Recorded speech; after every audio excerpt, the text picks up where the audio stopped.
guys, Caterpie here, back with another Pokemon how-to video. If you did not check out the first one, please do so. It was how to prep for drafts. Had excellent support, 60 views last I checked, which is a new high for me. So if you guys are hyped for this one, how to prep for elite battles, please show some support. If you have any recommendations for future how-tos, please do so before. So, you did your draft, you have your team, now it's week 1.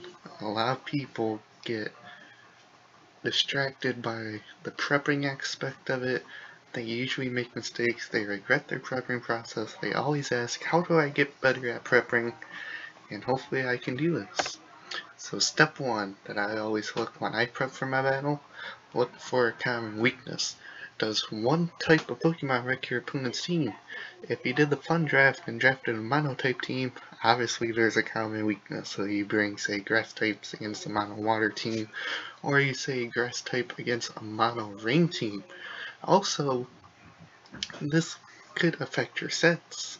So say if you have Mega Venusaur, but you see the opponent has a Ferrothorn and a Scizor, 4 times weak to fire, you put Hidden Power Fire on your Mega Venusaur. Hidden Power is so useful in this league with your special attackers because you can vary the Hidden Power by week based on common weaknesses on your opponent's team. As the common weakness hazards, if the team has a lot of, say, bug types, fire types, flying types, hazards destroy them, especially Charizard, 50%. 50% on hazard is great, and if they have to swap out, they can't come back in without dying. Speed can be a weakness, not just a strength. If a team is super fast, that can go into your favor, because if you got baton passers, then you actually have the switch initiative. And also, speedy mons could, say if it's a Jolteon and you have a specially defensive mon with a setup move, you obviously know that you can eat the hit from the Jolteon setup, and also next turn you can kill it. So don't be afraid if you're facing a fast team. You could always counter it with, say, a Trick Room user, or just fat mons with a setup move that can outspeed at the next turn. So watch out with speedy teams. Trick Rooms not used a lot in leagues, but when they do, they can be very effective. Focus on the high tier picks. People love their OU and UU picks no matter what the league, and of course they would. These are 6 of my mons from the NBA. Shout out to the NBA. You see my 3 OU, my 3 UU. Why wouldn't I bring these? A majority of these every week. Just look at the stats. 125 defense, 150 special defense from Sableye. We got 135 attack from the Salamence. Look at the speeds. Mons in the lower tier stats just cannot compare with the high tier mons. I would say at least 4 out of 6 mons your opponent will bring will be from their high tiers, so you can prep accordingly. You only can expect the low tier mons if, say, they're only spinners in RU mon and you have a lot of hazard users. You can expect to see the spinner come. If, say, a low tier mon specifically counters the mega, you can expect that. Say if you have, I like this, Mega Manectric, and I have a Meloetta. I love running Assault Vest Meloetta. So you could probably predict I'm going to bring Meloetta because it can eat up the hits. Or say a Jolteon Volt Absorber. You kind of get used to it. Even if you play the Lideron Showdown and look at the usage stats, it kind of correlates to leagues. You see people bringing high tier mons. So prep for those high tier mons. Don't worry about the low tier. What I like to do, I prep specifically for their first 6 picks of the draft. And then by movesets, usually the last move I pick is moves that could counter the low tier picks in case they bring them. Use your weakness to your advantage. If you have a rock weakness on your team, you can assume your opponent will bring a mon that can set up rocks. Prepare accordingly. I just had a league matchup that I lost. I brought 2 mons that were 4 times weak, or 1 2 times weak, 1 4 times weak to rocks, and the opponent had a Gliscor on the roster. I was able to predict that the opponent was going to bring the Gliscor, so I brought my Feraligatr. Sadly, I lost the matchup, but that's a different story. Your weakness can easily predict what the other opponent is going to bring. So say if you have a Dragon type, a Grass type, and a Water type, and you see your opponent has Kyurem Black. Well, Kyurem Black can get a Dragon type move, Ice type move, and Electric type move, so you can probably guess that Kyurem Black is going to be coming, so you can prepare accordingly. You can see your weaknesses, see what mons your opponent has that can body your team, and prep to specifically face those mons. Whether being sprinters, Magic Coat can be your best friend, deflecting hazards back over, setup moves, and a move I like. We'll get into that later. It is okay to bring the same mons every week. Just be unique when it comes to sets. That goes along with your drafting. Draft mons that can be physical, special, offensive, defensive. Explore all your options. There's so many sets out there. You see the Smogon link right there. And that's the Clefable. There's 5 Clefable sets on the Smogon page at least. That is so useful to use because your opponent will never know what you're gonna do every week. So explore sets, check out Smogon, look at all the sets you're able to use, all the different possibilities. You could bring a Tailwind Salamence, a Hydro Pump Salamence, offensive Blissey, Pokemon used Assault Vest Blissey. Explore your options, be unique, have fun with the sets, run counter. That's what I meant to say with the speed. Speed can be the weakness because you can have mons that can have counter or mirror coat, and if you know you're going to eat the hit, you hit counter or mirror coat, you body them back, you're probably going to kill them on. That's why I love my Lodex so much. It's useful in league prep because you can see, say if the opponent has a Mega Venusaur, you can eat the Giga Drain because you're slower, bounce back and mirror coat, and that's a dead Mega Venusaur. Damage calculator is your best friend. Do some calcs while you're prepping. Know what mons can take which hits, but be careful about that. If you make a mistake in your damage calc and then leave the game down to that calc and you mess it up, you could find yourself in a losing spot. But use damage calculator, could help a lot, and just see what mons you can stand against, what mons you can't. Substitute is your best friend. At least one of your mons every week in prep should have substitute. It can change the whole game, especially with your sweepers. Always have substitute on one of your sweepers, because predictions and league battles are just so important and made so often. Say if you have a Gyarados against a Lando T, you can probably bet, granted Stone Edge, that the Lando T about 75% is going to swap out. Actually, that's a bad example because it gets U-Turner. So say you got a Garchomp against, what can I use?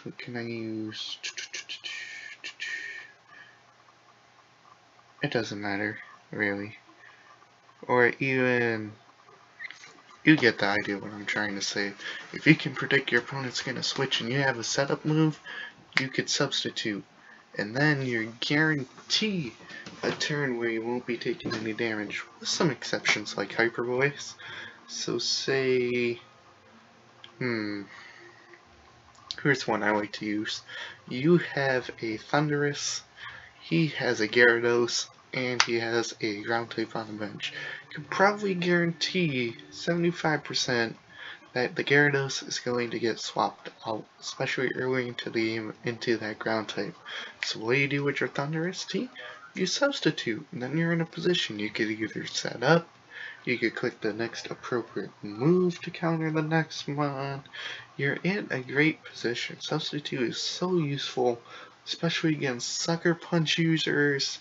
Could wall Bisharp because you pop in your substitute, then you won't have to worry about Sucker Punch next turn. Sure, will break the sub, but you can get a kill. The only mon that can counter the substitute are your Hyper Voice users, your Bug Buzz users, but those are very few and far in between in leagues. Use your substitute, it will put you in a great advantage. The easiest way is to see how I prep, so maybe you could use some ideas. Let's prep. You see my full NBA team. You see, I believe this is Jack, Creepy Oreo's team, shout out to him. So you just take it one by one. Also, use the stats in your league if they keep them to help. For example, his Haxorus has 9 kills, 5 deaths, which means he's brought it to 5. So there's a decent chance he brings it. But anyways, here's what I like to do. First off, like I said, look for that common weakness. Is there one? You can see Ice being common weakness. It's the Lando T, Amoonguss, Togetic, and Haxorus. So, what mons on my team can learn Ice moves? There's Mamoswine, Blastoise, Thundurus, Hidden Power Ice, Frogadier, kind of. So, what out of those mons is the best? That would be Mamoswine. I say Mamoswine because it can hurt Landorus with Ice type move, can hurt Volcarona with say a Stun Edge, can hurt Tentacruel with an Earthquake, can hurt a Haxorus with an Avalanche. So that alone, bodying those 4 high tier mons, I bring it. There's nothing to lose. Sure, he has a Spinner and a Magic Bouncer in Tentacruel and Espeon, but I can put Stealth Rocks on a Mamoswine. I'd be okay. Now, you see the Mega is opening, so I need something fat and defensive to take that out. I would consider bringing a Blastoise. Physically defensive Blastoise. Put Aura Sphere on that for super effective damage. Put Blastoise on there because if you bring Blastoise, it can go Megalopony, Aura Sphere, Lando T, Ice Air Water move. Volcarona could be iffy depending on the calc. I'd have to calc that with a special defense. Can't really do anything Tentacruel, but it can hurt the Haxorus. Could do decent to the Espeon. Can't do anything to Amoonguss. Togetic, yeah. But you see, he hasn't brought the Quinquane or the Glaceon to any matches at that point in the league, so I wouldn't worry about those. So what else can I bring? So far we have a Mamoswine and a Blastoise. Both defensive mons. Usually you like to have a Choice Scarfer. So say Salamence, because Earthquakes, Outrage, the good stuff. I would, however, put Iron Tail on Salamence just in case he brought the Togetic to be able to get that super effective damage. So you just have a move just in case for the low tier mon. So that's half of the team. I would bring Ditto just because a Choice Scarf Ditto late game able to copy that Megalopony could sweep the rest of his team with either Drain Punch or Return depending on who he has left. Of course Mega Sableye I'd bring, because the only mon he has to straight up counter it is Togetic. In other words, I could Shadow Ball, I could Will-O-Wisp, I can Toxic, I can work around a lot of his team with Mega Sableye. So that's Mega Sableye, Salamence, Mamoswine, and Blastoise, and Ditto. So there's 5, I got 1 slot left. Obviously it's Clefable to get the Thunder Waves, and also in case he brings the Spirit Tomb, I need something to be able to kill that. So that's pretty much my prep. Prepping is so important in leagues, but if you just take it slow, it's not that bad. Look for common weaknesses. Look for that one mine you have that can wreck shop. As for example, my Mamoswine can 1v1 about 4 out of his 6 OU mons. Also look for the mon that on his team that can body your team. I would say Megalopony can body my team with Drain Punch, Ice Punches, returns, Drain Punches, all that good stuff. So pick something to counter that, such as the defensive Blastoise. Just be smart about it. You can win matchups if you prep badly. You just need to bring mods and sets that can do work on the team. Even if you bring something wrong, don't fret because the battle is a whole different story. Substitute is your best friend, like for this team. Substitute on Salamence, set up a Dragon Dance, boom, you're golden. Or Thunderous, Prankster Substitute, that's great right there.